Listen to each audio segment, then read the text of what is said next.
So I know a lot of artists are big fans of the book Drawing the Head and Hands by Andrew Loomis, but I wanted to add to my book reviews and show you guys a book that I think it's better than the Loomis book. I know I'm probably going to upset some of you when I say that. Let's take a look inside. I'll show you some pages, the ones that I most frequently use, and then a few others.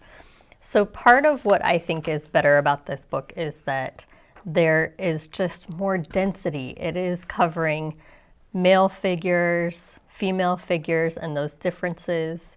It's also covering things like hair, simplification of the hair, angles, nose construction.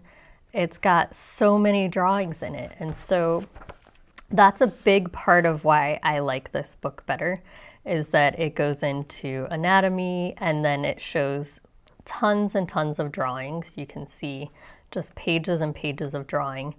And I think the Loomis book is interesting, but it seems like it has more words than it has drawings. And so this one has been a go-to book for me. So I want to show you a couple of different things that I use in this book on a regular basis with my students. Whenever we're starting to do the figure, I'm always going to talk to students about counting the numbers of heads that fit into the body and where those different heads end so that you get a sense of proportion. And this has a nice explanation of that.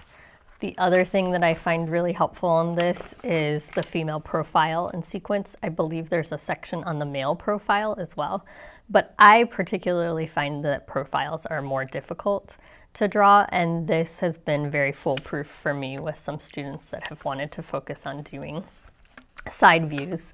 I think another thing that's really nice is to be able to conceptualize the figure and the volumes in different ways.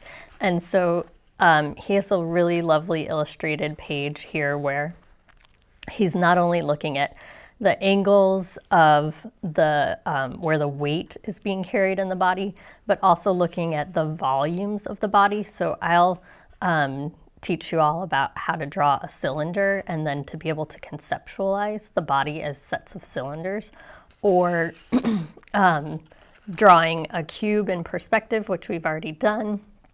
You can watch those videos, I'll link them for you. And then being able to conceptualize the volumes of the body in terms of perspective, I think that's really helpful. So again, you know, not to offend anybody, but I think this one is a little bit more detailed and more interesting in terms of the drawings and the information that's in it. So this one, I was able to get this long ago at a Borders for about $13.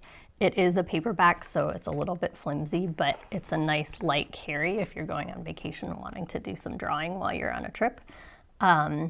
So I think this is where you're going to spend your best few dollars on working on the figure. So I know you can get it on Amazon. Let me know if you have trouble finding it, and I'll try to find some sources for you all.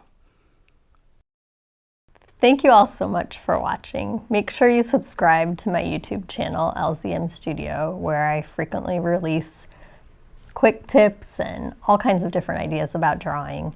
Also check out my Facebook and my Instagram page. I like to show photographs of my artwork, of my students' artwork, and share funny stories from my students on those pages. And then check out my website, lzmstudio.com, where you're going to find more inspiration and full-length, detailed tutorials.